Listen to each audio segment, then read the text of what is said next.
A reportagem da Jovem Pan teve acesso ao despacho do ministro Alexandre de Moraes, que determinou essa ação da Polícia Federal contra Roberto Jefferson. A Yasmin Costa volta ao vivo porque ela tem informações a respeito desse documento. O que o ministro diz nesse ofício, Yasmin? Vamos lá, Lívia. A gente teve acesso há pouco a esse documento do ministro Alexandre de Moraes, que inclusive foi enviado ontem, esse mandato de prisão contra o ex-deputado Roberto Jefferson. Moraes enviou ontem, no finalzinho do dia, para a Polícia Federal, que cumpriu hoje, como a gente está acompanhando aqui na programação da Jovem Pan. E aí, o que o ministro Alexandre de Moraes diz nesse despacho? Ele afirma que Roberto Jefferson, ele cumpriu, ele criou uma nova situação com novos crimes, os crimes de calúnia, difamação, injúria, abolição violenta do Estado de Direito e incita publicamente a animosidade entre as Forças Armadas ou delas contra poderes constitucionais, as instituições civis ou a sociedade, além da questão discriminatória presente no vídeo, quando ele trata da ministra Carmen Lúcia, que a gente viu a grande repercussão também, que ele chama a ministra, faz ofensas contra a ministra Carmen Lúcia. E diante desse fato, o ministro Alexandre de Moraes julgou que seria importante o retorno do ex-deputado à prisão. Disse que todas as medidas estabelecidas contra ele se mostravam ineficazes e por isso determinou a revogação da prisão domiciliar, essa prisão que Roberto Jefferson estava cumprindo em casa. Além disso, nessa decisão do ministro Alexandre de Moraes, fica o ex-deputado Roberto Jefferson, ele fica proibido de conceder qualquer entrevista ou receber qualquer visita no estabelecimento prisional, salvo mediante prévia autorização judicial por este Supremo Tribunal Federal, ou seja, para receber uma visita, o Roberto Jefferson na prisão, ele vai precisar da autorização do Supremo Tribunal Federal. Inclusive, o ministro deixou claro, no que diz respeito a líderes religiosos, familiares e também advogados. Além disso, essa determinação do ministro Alexandre de Moraes determina a busca e apreensão de objetos, bens, além de todos os celulares, computadores, tablets e qualquer outro dispositivo eletrônico em todos os endereços residenciais e profissionais de Roberto Jefferson. O mandato de prisão foi cumprido nessa residência dele no interior do Rio de Janeiro, mas todos os locais, todos os endereços que estejam ligados a Roberto Jefferson vão poder ser alvo dessa busca e apreensão da Polícia Federal. E, além disso, o ministro Alexandre de Moraes, ele autorizou o acesso imediato e a exploração do conteúdo dos documentos em qualquer suporte, seja ele físico, mídia eletrônica, servidores, nuvens, que se encontrem nesses locais ou em poder de Roberto Jefferson ou das pessoas com que ele estiverem, propiciando a atuação célere e imediata, inclusive já no local em que se realiza essa ação. E aí o ministro Alexandre de Moraes pede para que que a Procuradoria-Geral da República seja notificada quanto ao cumprimento desse mandado de prisão contra Roberto Jefferson.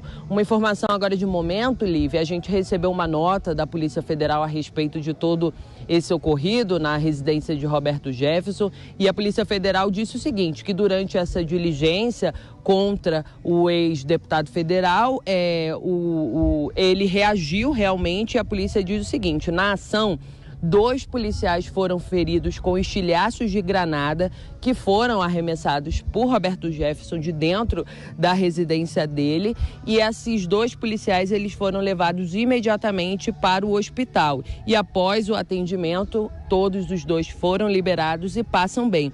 E a equipe da Polícia Federal disse também nessa nota, finaliza a nota dizendo que toda a equipe da PF foi reforçada no local onde está sendo cumprido esse mandado de prisão contra Roberto Jefferson, e deixa claro aqui nessa nota que só vai sair do local quando cumprir esse mandato. E a gente lembra, Roberto Jefferson já deixou claro também, através de informações que a equipe da Jovem Pan conseguiu no local, que ele só vai se entregar após o ministro da Defesa, Anderson Torres, chegar ao local da casa dele. O presidente Jair Bolsonaro já recomendou que o ministro da Defesa se encaminhe até o local e, pelo menos por enquanto, a gente não tem informações se o ministro já foi até esse local, mas a gente segue acompanhando por aqui e a Polícia Federal continua no local também. Lívia.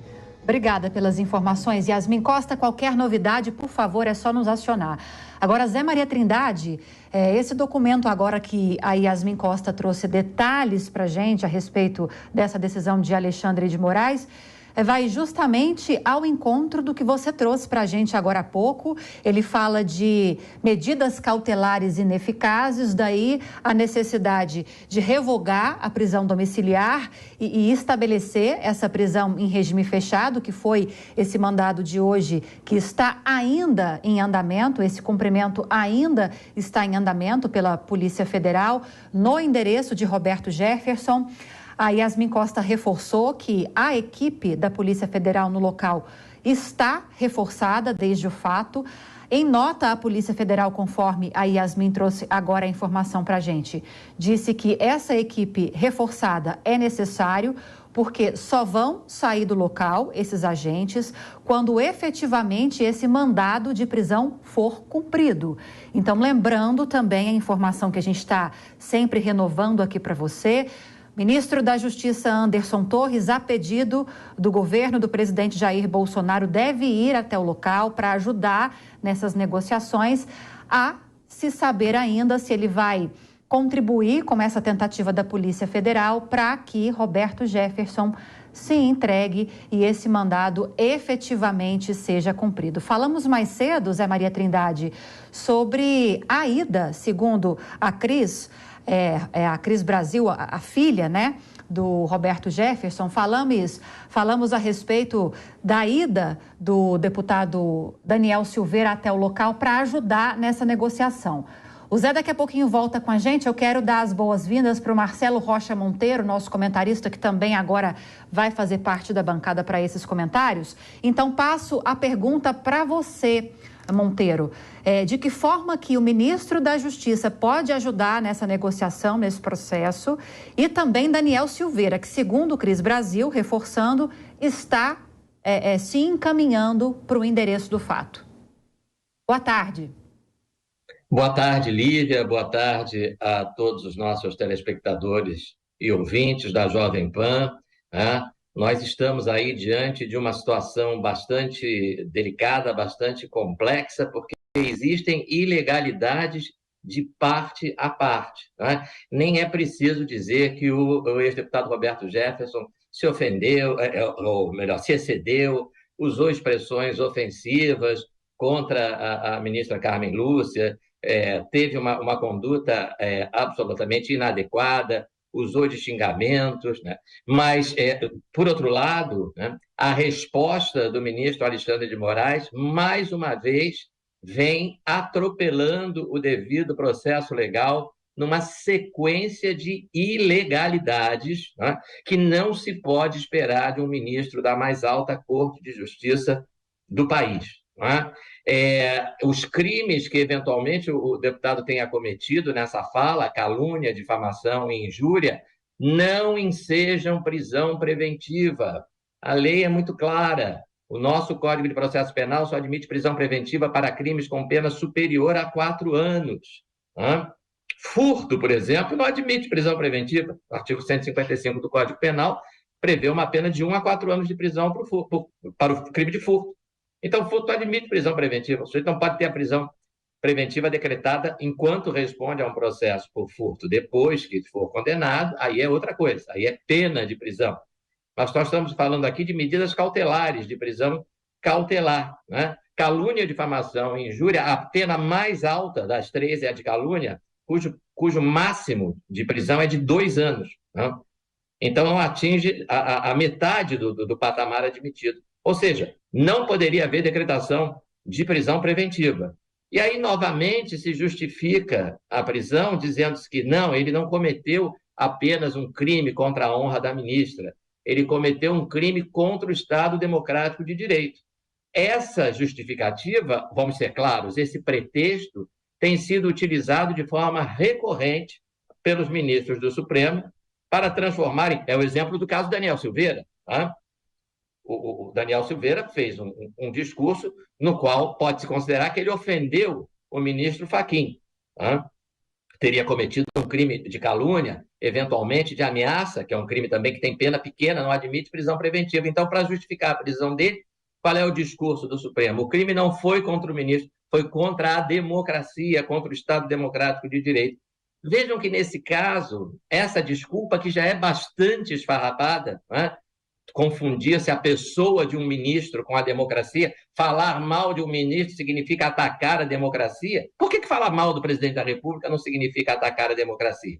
Né? Então já é um raciocínio bastante frágil de início. Nesse caso do Roberto Jefferson é mais frágil ainda, porque a crítica que ele faz à ministra Carmen Lúcia, as ofensas que ele dirige, que evidentemente não são justificáveis, né? Mas qual é a razão dessas críticas, desses xingamentos, dessas ofensas? O voto da ministra a favor da censura, um voto contra a democracia, um voto contra a Constituição, um voto no qual ela incrivelmente diz: eu sei que a censura é inconstitucional, mas eu vou votar a favor só um pouquinho, só até o dia 31 eu vou votar a favor da censura da Jovem Pan, do Brasil Paralelo, etc, etc. Então, a crítica que o Roberto Jefferson faz de forma totalmente destrambelhada, ofensiva, reprovável, mas não é um discurso contra a democracia. Contra a democracia foi o voto da ministra Carmen Lúcia e de seus pares. Então, é um discurso destrambelhado, ofensivo e reprovável, mas um discurso, o do Roberto Jefferson, a favor da liberdade de expressão, a favor da democracia, contra a censura. Não poderia jamais ter utilizado as palavras que utilizou, mas dizer que ele está praticando crime contra a democracia, não. Contra a democracia é a decisão do TSE de implantar censura prévia. Vou chamar mais uma vez o Zé Maria Trindade. Zé, outras questões que foram levantadas pela Yasmin, porque constam no despacho do ministro Alexandre de Moraes, é a restrição de visitas na prisão, caso ela realmente se consolide, a realização de buscas e apreensões em endereços ligados ao ex-deputado Roberto Jefferson e, por último, disse que a Procuradoria-Geral da República há de ser notificada, que seja notificada sobre esse caso. De que forma a PGR pode mudar os caminhos dessa decisão ou, pelo menos, influenciar de alguma forma, questionar essa decisão? Olha, Lívia, para Roberto Jefferson, o mais grave foi exatamente a busca e apreensão. A Polícia Federal tinha conhecimento de que ele poderia estar armado, como estava mesmo, e por isso mesmo o reforço no busca e apreensão. Vou passar a pergunta então para você, Monteiro. Quer que eu repita? Dá para tocar? Por favor.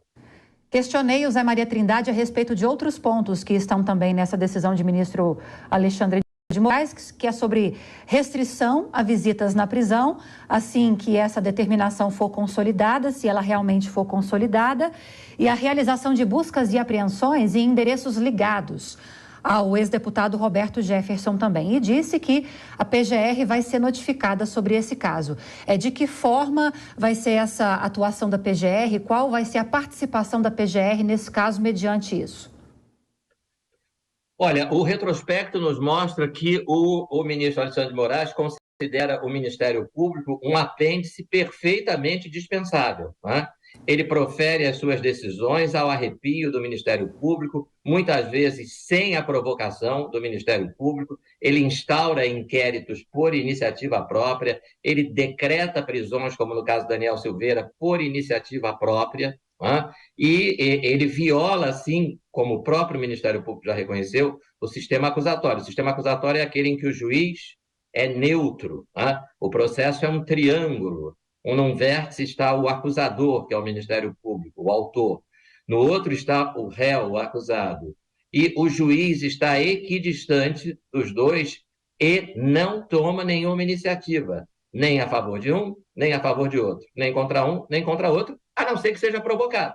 A não ser que o autor vá até o juiz e diga: eu preciso que o senhor autorize a prisão do réu. A não ser que o réu vá até o juiz e diga: eu preciso que o senhor revogue a minha prisão porque ela é ilegal. e o juiz, de forma serena e imparcial, vai aí exercendo a sua jurisdição. É nisso que repousa a autoridade do juiz, né? Na sua neutralidade. E a inércia do Poder Judiciário, que é o nome que a gente dá a isso em direito, o Poder Judiciário é inerte, só age se for provocado, essa inércia é exatamente para garantir a neutralidade do juiz. Então, não tenho nenhum otimismo com relação ao ministro Alexandre de Moraes julgar relevante ou entender relevante a atuação do MP nesse caso, porque ele não tem feito isso.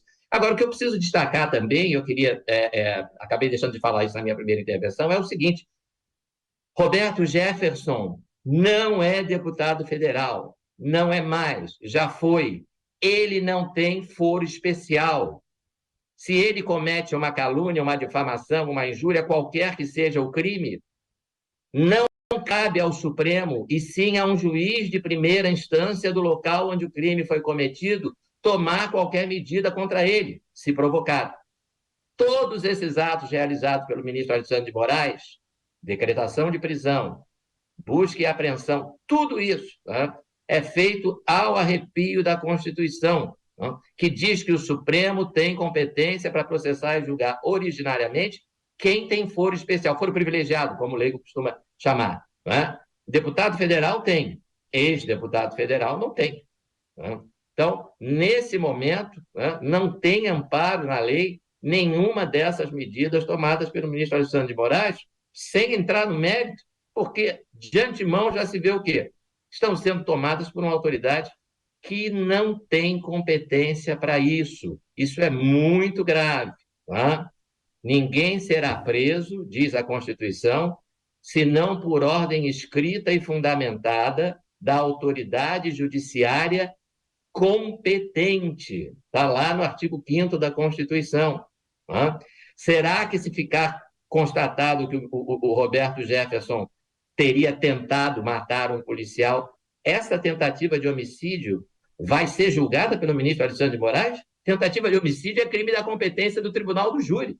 Tá? Se você pratica um homicídio ou uma tentativa, você só pode ser julgado pelo tribunal do júri. Tá? Isso está na Constituição. Será que até esse limite de competência vai ser ultrapassado pelo Supremo Tribunal Federal? A conferir, né, Monteiro?